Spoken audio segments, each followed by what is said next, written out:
Hello everybody, in today's video I'm going to show you how to buy crypto in Phantom Wallet. Phantom Wallet is not just for storing crypto, you can also buy crypto directly inside the app using a card or the payment methods. Depending on your region, it connects to trusted payment providers, making the process simple for the beginners. And once purchased, your crypto appears instantly or within minutes in your wallet. First, launch a Phantom Wallet and you can unlock using your Face ID or fingerprint or your password as well. So over here you can choose a token. You can find this popular cryptocurrency as well. You can simply select one of the cryptocurrency you prefer.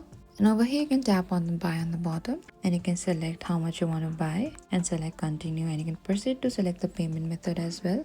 An option may include your debit card, and simply continue it. You can complete the payment, you can confirm the purchase after it, and crypto will be sent to your wallet, and usually instant to a few minutes, sometimes longer depending on the provider. And buying crypto in Phantom Wallet is easy. Just tap buy, choose a coin, enter amount and pay. It's one of the fastest way for beginners to get started with crypto. Thank you for watching this video. I hope I could help you. If you have any queries or confusion, please comment down below and we will reach out to you very soon.